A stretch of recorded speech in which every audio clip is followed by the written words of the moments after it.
Olá, queridos! Hoje estamos no quarto dia da nossa campanha Ação 12. Durante todos esses dias nós estamos orando na madrugada e também tratando de um dos princípios da palavra do Senhor. A cada dia temos tratado um princípio e hoje eu quero trazer para vocês uma palavra que vai revelar um dos princípios mais poderosos da Bíblia Sagrada. Hoje nós estaremos falando sobre fé. Fique conosco e receba esta palavra no teu coração. Eu quero ler um texto da Bíblia Sagrada que se encontra em Hebreus, capítulo de número 11, que vai falar acerca deste princípio. Diz assim a palavra do Senhor: Ora, a fé é a certeza de coisas que se esperam, a convicção de fatos que não se veem. Pois pela fé os antigos obtiveram bom testemunho. Amém? Ora, a fé é a certeza de coisas que se esperam, a convicção de fatos que não se veem.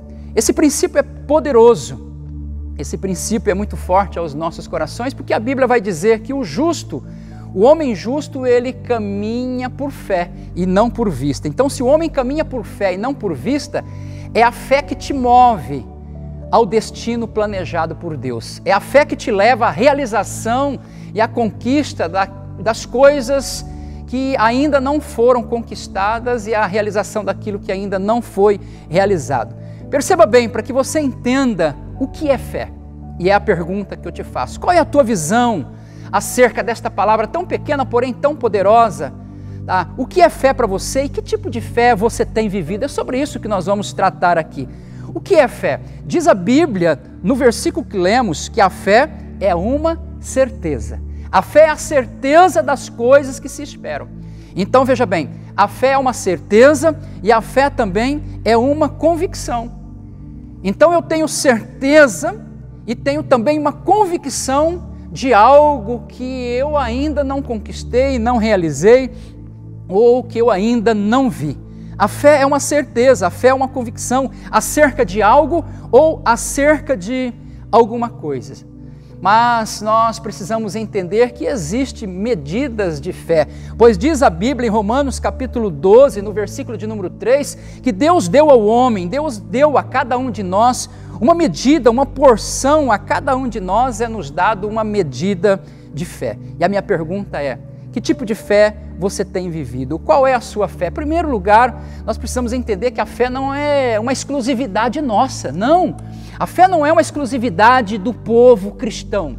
A fé não é uma exclusividade daquele que crê na palavra de Deus. Não, porque existe um tipo de fé que é dado a todos os homens. E nós podemos chamar de uma fé humanista. Todo homem tem dentro dele uma porção dessa fé. Essa fé humanista é a fé para a realização das coisas, é a fé para a conquista das coisas. Veja bem, nós moramos aqui no estado de Mato Grosso e aqui é muito forte a agricultura. E veja bem que fé precisa ter um agricultor para poder investir centenas e milhares ou até mesmo milhões de reais em produtos, em sementes e adubos, e tudo isso é lançado na terra, e quando este produtor lança isso na terra, ele tem uma certeza, ele tem uma convicção que a chuva virá no tempo certo, que o sol será na medida certa, que essa semente vai nascer da terra, vai produzir o seu fruto e então ele terá o seu retorno. Isso também é fé, porque é uma certeza que este homem está tendo, lançando os seus recursos financeiros sobre a terra, acreditando que ele terá um retorno disso aí, sabendo que vai chover, sabendo que terá o sol, sabendo que haverá uma abundante colheita. Esta fé nós podemos chamar, amados, de uma fé humanista. Mas existe a fé também salvadora, que é a fé em Cristo Jesus. Esta é a nossa fé, a fé cristã, a fé que nos leva a crer em Cristo Jesus como sendo o Filho de Deus. Eu não vi Jesus pessoalmente. Talvez você que me assiste aí, você também nunca viu Jesus pessoalmente. Mas no meu coração e no teu coração há uma certeza, há uma convicção que este Jesus, sendo ele o Filho de Deus, veio ao mundo há um pouco mais de 2000 anos atrás e que ali na cruz do Calvário, ele foi para aquela cruz e ali derramou o seu sangue pelos nossos pecados, morreu, mas ao terceiro dia ele ressuscitou dentre os mortos e hoje está sentado à destra de Deus Pai Todo-Poderoso. Amados, é preciso muita fé, é preciso certeza no coração, é preciso uma convicção para viver a vida cristã, porque a vida cristã é respaldada nesse princípio. É a fé que nos move, é a fé que nos leva a ter a certeza, a fé em Cristo nos leva a ter a certeza na vida eterna, uma vida após esta vida terrena. Isto é a fé cristã, é a fé que te leva para a salvação. Mas nós vemos na vida dos discípulos que os discípulos, eles foram crescendo na fé. E que tipo de fé esses discípulos tinham? Talvez você que me assiste, talvez você seja discípulo de Jesus, e a minha pergunta é: qual é a fé que você tem vivido? Que medida, que porção, que tipo de fé você tem vivido? Eu olho para a Bíblia e vejo um tipo de fé, lá no Evangelho de Mateus, capítulo 8, no versículo de número 26. Esta fé é a fé que é expressa pela atitude, pelo comportamento dos discípulos, que já caminhavam com Jesus Cristo. Em uma certa feita, Jesus convida os seus discípulos para estarem junto com ele dentro de um barco, e eles então vão atravessar o mar da Galileia, e ali no meio daquele lago, conhecido como Lago de Genezaré, há uma grande tempestade. Diz a Bíblia que Jesus está dormindo ali na polpa do barco, mas as ondas, elas crescem violentamente.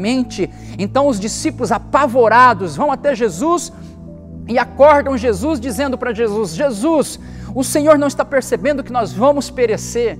O Senhor não está preocupado conosco? Está vendo que o barco vai afundar? E aí então Jesus se levanta e diz a Bíblia que Jesus diz para aqueles discípulos: homens, por que sois vós tão tímidos, homens de pequena fé? Então esse é um tipo de fé. Até aquele momento os discípulos tinham uma fé pequena ainda. É claro que a fé precisa ser crescente na nossa vida, na medida das nossas experiências. Mas diz a palavra do Senhor que Jesus se levanta então e repreende o vento e a força do mar. E aí então a grande bonança naquele lugar. Os discípulos, eles ficam assombrados com aquilo que aconteceu e diz: quem é este que até o vento e o mar obedece?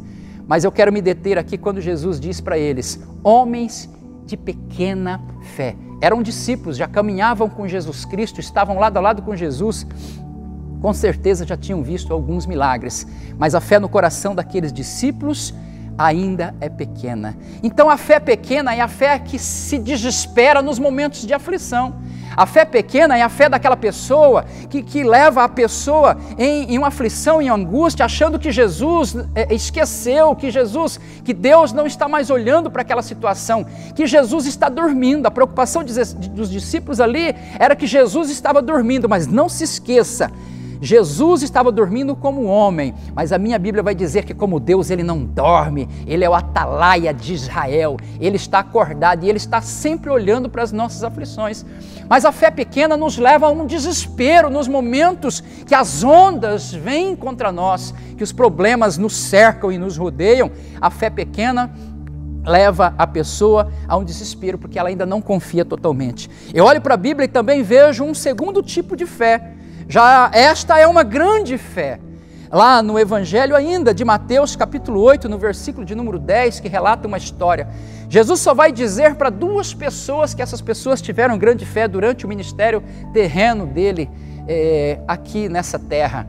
Ele vai dizer para aquele centurião e para a mulher Ciro-fenícia, foram pessoas que tiveram comportamentos diferenciados já dos discípulos, e Jesus então vai dizer para essas pessoas que ele não tinha visto nem em Israel ainda tamanha fé. A palavra, quando diz tamanha fé, ela tem um significado de uma grande fé. Esta é uma grande fé que aconteceu ali com aquele centurião. O centurião chega diante de Jesus, manda algumas pessoas dos seus servos até Jesus Cristo, dizendo para que Jesus viesse para curar um dos seus servos que ele muito amava e que estava doente, estava na beira da morte. Jesus então disse: eu vou curá-lo. Então esse centurião diz para Jesus: não, eu não sou digno que o Senhor entre em minha casa.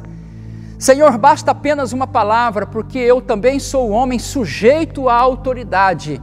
E eu também tenho servos à minha disposição, eu tenho soldados à minha disposição, e eu digo para eles: vai, e eles vão, eu digo: vem, e eles vêm, eu digo: faça isso, e eles fazem, faça aquilo, e eles me obedecem. Senhor, aquele homem, reconhecendo a autoridade que estava sobre a vida de Jesus Cristo e a unção que estava sobre Jesus, ele diz: diga apenas uma palavra e o meu servo será curado. Então Jesus disse: vá, que o teu servo está curado agora. Esta é uma grande fé que este homem tem. Jesus olha para ele e diz: nem em todo Israel eu vi tamanha fé. Esta é uma grande fé. Mas depois a gente não ouve mais falar desse centurião. Depois também a gente não ouve mais falar daquela mulher cirofenícia. Esta grande fé é uma fé que é capaz, ela é suficiente para alcançar um milagre poderoso. A fé que é capaz de fazer suprir uma necessidade, que é capaz de trazer a cura na vida de uma pessoa que nós amamos e gostamos e queremos muito bem. Esta é uma fé muito grande para trazer à existência um grande milagre. Mas esta fé talvez não é o suficiente para fazer com que essa pessoa continue caminhando com Jesus Cristo. Mas a Bíblia nos fala de um outro tipo de fé e acerca de um homem que viveu uma fé como exemplo para a minha vida e para a tua vida. E é sobre esta fé que eu quero encerrar dizendo que é uma fé madura. Essa fé madura que nós cristãos precisamos ter. É a fé que o apóstolo Paulo teve. É a fé que faz com que você caminhe pela vida, mesmo enfrentando dificuldades, vivendo ou não vivendo os milagres necessários na tua vida. Mas esta fé madura é a fé que te faz caminhar até o fim e faz você chegar até o destino, faz você alcançar aquilo que um dia Deus já preparou para você na eternidade, que é a vida eterna e o galardão, a recompensa, a coroa celestial que Deus tem preparado para você. Essa fé madura que não se abala com as tempestades, com as coisas que estão acontecendo, pandemia. A fé madura não deixa o medo tomar conta do teu coração. A fé madura não faz você desviar-se do propósito de Deus, do chamado que Deus tem para a tua vida, por causa de problemas, por causa de intriga, inveja, coisas pequenas que acontecem no nosso dia a dia, entre os irmãos, com a família, com os amigos, com o patrão. A fé madura te leva para um destino. A fé madura faz você chegar e alcançar o destino e terminar a sua carreira. Então eu olho para a vida deste homem que é uma referência para nós. Depois de Jesus Cristo, a gente pode olhar para ele, chamado o apóstolo Paulo, e ele vai dizer em 2 Timóteo, capítulo 4, no versículo de número 7, ele vai encerrar a sua carreira dizendo: combati o bom combate, completei a carreira, mas guardei a minha fé. O meu corpo já está sendo entregue para a libação. Paulo estava nos seus últimos dias preso no calabouço em Roma, muitas vezes sendo torturado ali, sendo açoitado, mas nos seus últimos dias de vida, antes de ser decapitado, ele escreve esta carta a Timóteo dizendo: meu amado filho Timóteo, viva desta maneira, com uma fé madura que possa chegar até o fim, até o teu destino que Deus tem preparado para você. É desse tipo de fé que eu estou falando. A fé que Paulo viveu foi a fé que fez com que ele superasse o desamparo de Demas. Ele vai dizer: a fé madura, ela faz você caminhar mesmo que os amigos te abandonem. E ele vai dizer: os males causados por Alexandre o latueiro não foram suficientes para me fazer parar. O abandono dos próprios companheiros, mas ele continua dizendo: mas o Senhor me assistiu em todas essas aflições e o Senhor me fortaleceu. É essa fé que agrada a Deus. No versículo de número 6 do capítulo 11 de Hebreus que lemos, vai dizer: de fato, sem fé é impossível agradar a Deus, portanto é necessário que aquele que se aproxima de Deus creia que Ele existe e que se torna galardoador daqueles que o buscam. É essa fé que agrada a Deus, que Ele espera de mim e que Ele espera de você. Que nós possamos manter firmes na convicção de que Deus sabe o que faz, e que Deus sabe o que faz em todas as situações, por mais que elas sejam contrárias. Esta fé é a fé verdadeira, a fé amadurecida. A fé verdadeira, ela não cria obstáculos. A fé verdadeira deixa Deus cumprir o seu propósito. Louvado seja Deus. Então viva esta fé, cresça em fé para que você possa viver os princípios do reino de Deus. É isso que Ele espera de todos nós. Louvado seja Deus. Deus abençoe a sua vida, pratique, exercite e cresça na fé e viva uma fé madura para a glória de Deus.